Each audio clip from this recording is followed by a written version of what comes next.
give us a little oversight of your role and kind of what does it entail? It's busy, it's non-stop, but yeah, the role of the academy manager I think is sort of evolved a lot over the last few years.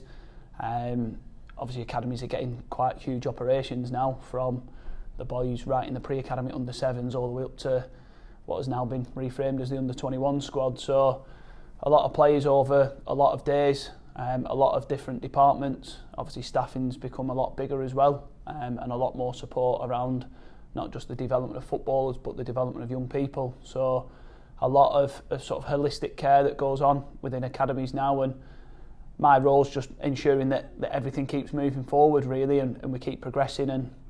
And obviously we have staff, multidisciplinary departments, ensuring that they can work collaboratively really to offer a multidisciplinary approach to player and person development. So that's from under 7 level, under 21 level, is that correct? Right? Yeah, under 7s to under 21s, yeah. That's a lot of players, isn't it? It's a lot of people to get to know. Yeah, and we operate over 7 days now. 7 days, 3 nights, Saturday games on Saturdays and Sundays. So there's always something going on here at Fleetwood Town, and our staff are fantastic. You know, we are quite lucky that we do have probably a little bit more staff for where we are as a Category 3 League 1 academy, but we don't half work hard in ensuring that our players are developed within the right environment for us. And we can offer the same care for an under 21 player who's full time trying to get in the first team than we do for an under 7 who's coming in just for enjoyment and trying to select the right academy for them at under 9s when they can sign formally. Everyone's dream that comes to an academy clearly is to play professional football, but obviously that doesn't happen to every player, does it? No. So how much of a challenge is it to manage that? How big a part of your role is it to manage those that don't make it as well as those that do? Not as much as it was, I don't think. And I think we try to lay the expectation at the start, and we frame it as such that we don't make the percentages. Unfortunately, we contribute towards them, as does every football club. But obviously, the most recent, as a few years ago, was I think it was 0.012% of players who register under 9 go and have a full and long Premier League career. So we contribute towards those statistics, of course, but you know, we're trying to break the narrative really and get as many professional players here. So it's just about framing it to players when they come in, and to parents when they formally register at under 9s, that just come and enjoy it, you know. And we sort of have quite clarity at each phase. You know, our foundation phase is very much just about coming and loving the game. Come and play here 3 nights a week, play with your friends, and just enjoy our fantastic facilities that we have here at Pulfoot Farm. And you know, as you then move into a newly formed transition phase that we formed in the summer, that's again understanding bodies changing. It's understanding that pitch sizes are going to change and emotions are going to change, and boys are changing schools and they're changing social circle of friends, and we can just be that consistent for them here 3 nights a week. And on Sunday mornings, as you start moving into the youth development phase, it's a lot more about, right, this could be a career for you, whether that's at Fleetwood Town or somewhere else. Can we sort of get a better understanding of the game as we move to sort of 11v11 football and start maybe honing down a specific position or an area of the pitch? And then it becomes scholarship decision time at under 16s to move into the professional development phase, which we always start, as I'm sure a lot of football clubs do now. First day of an under 18 season is again resetting the narrative of there's 20 lads in here, you're not all going to be professional footballers. So work hard over the next couple of years as a scholar and buy into everything.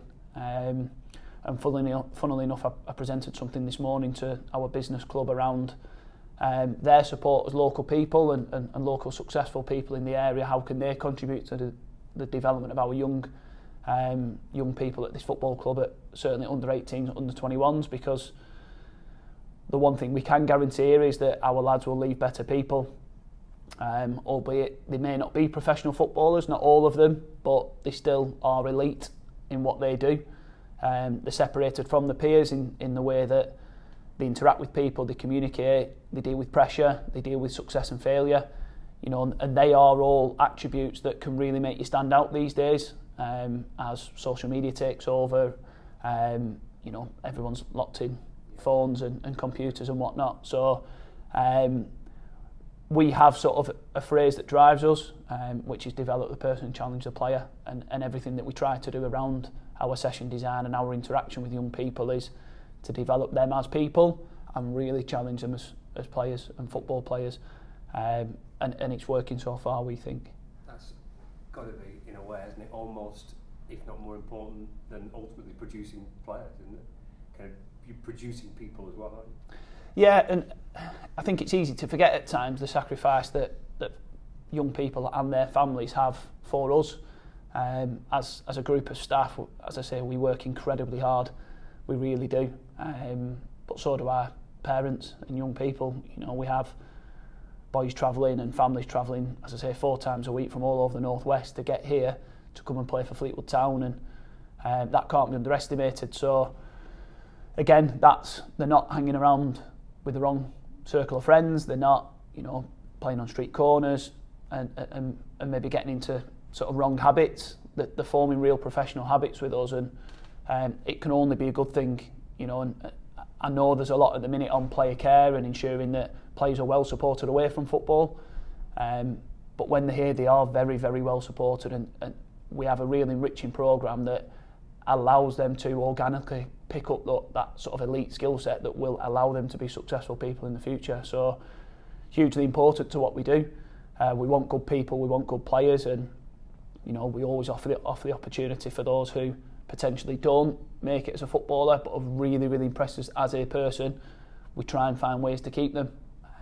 We've got a second-year scholar now, goalkeeper, who was very open because of the environment that we create. Was very open in saying that he didn't want to pursue a professional contract, and we probably knew that.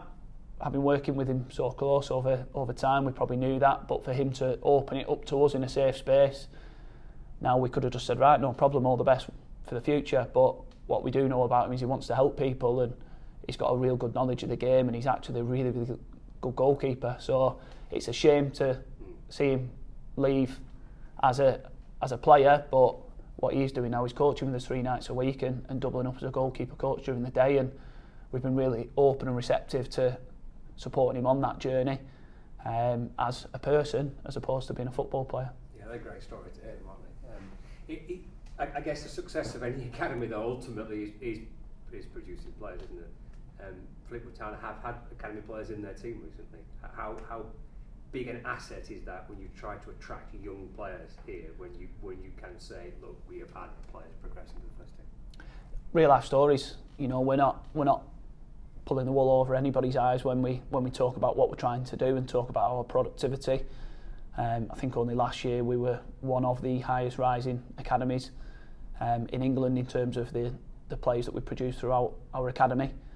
You know, and that was just based on English players as well. You know, we've recruited well in Northern Ireland, and we've had to, because 50% of our recruitment pool is the Irish Sea. So we've had to try and jump over the sea to try and get some players over at 16, and albeit they've maybe not come in as an under-9 and come all the way through, they've joined our academy at 15, 16 years old and had to do the hard yards like our own sort of file course developed players.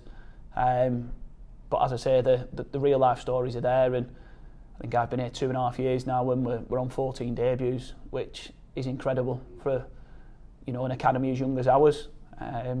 So when we do speak to players and parents, or prospective players and parents, it's the facilities are there to see, far and outweigh a lot of clubs around us, but the productivity is as well, and it's very easy to say you'll get an opportunity when we invite them to a first team game and they see 3 lads who have come through our academy that are on the pitch or coming off the bench. And you mentioned about you've got youngsters coming from all across the northwest here in competition for across the northwest. Is quite stern, isn't it? There's an awful lot of options for kids these days. How have you found that, kind of getting people here and trying to attract them to Fleetwood Town? It's been more difficult because the roadworks have been going for the last 2.5 years. They didn't tell me that when I came from commuting from Burnley every day, but we don't tell them that bit. I just say it's a short term. But we want to develop our own players and we want to develop our own staff. We're very, very clear on that. The file course is a fantastic area, and we want pull foot to be proud of the people that are coming through it. Been very clear on developing staff and giving staff opportunities, but they have to be earned. They're not going to be given out. And the same with players. We'll fight tooth and nail to get our own players through. Sometimes too loyal, because they've shown to be really, really good people who have sort of the desire and commitment to have a career. But when it comes to recruiting externally, which we have to do, you always have to improve the quality. And as I say, for a very young academy in which we are, we're still catching up in many respects to the quality of some other academies. As I say, it's the facilities are the first point. That it's a very easy sell to players and parents to say, well, when you're coming in, everything's on one site. You know, you can use the gym, you can use the training pitches. You don't have to get on a minibus to go to a different site to have to further your development. We've got the analysis classrooms. All the academy staff are on one site.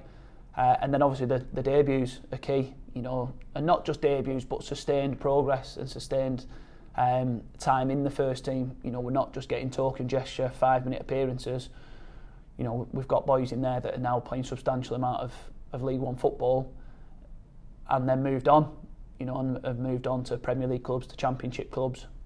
We've got a lot of boys that have come into our academy and gone on to play international football at their respective age groups as well. So with so many success stories, which, as I say, they're the easiest ones to say, come and be the next Josh Feeney, who's come off a park at Bisping Juniors at 12 and come into our academy and captained England 4 years later and sat on the bench at a Premier League club, having been transferred for obviously a substantial amount of money.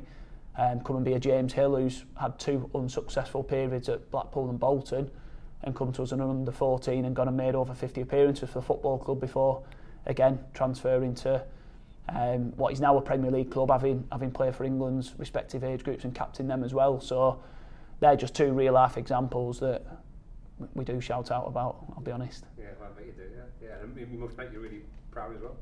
Yeah, and it really is a collective effort, you know. Obviously James Hill had sort of almost come into the first team, you know, before my time and a lot of the staff's time here. But as I'll keep saying, we have some absolutely incredible people that work here. Really, really incredible people that will do anything to support the development of our young people.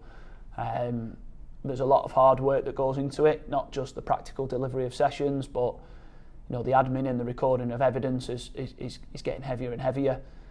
As I say, we operate a 7-day programme, so there's always something going on. Anybody who says they're coming in and work 40 hours a week is lying. But you know, we do genuinely do it because we love football and we love working with young people. Just a final one, what's kind of your background? You mentioned 2.5 years here at Fleetwood. Just a little bit about how you got here.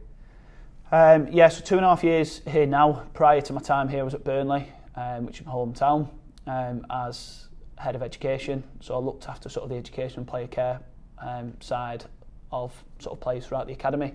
I was there for 3 years, just over 3 years. Prior to that, I was teaching, both secondary and primary, dipping sort of in and out of full-time football, depending on my ability and which managers selected me. So I spent most of my career, well, all of my career in non-league, between sort of like Northern Prem and National League level.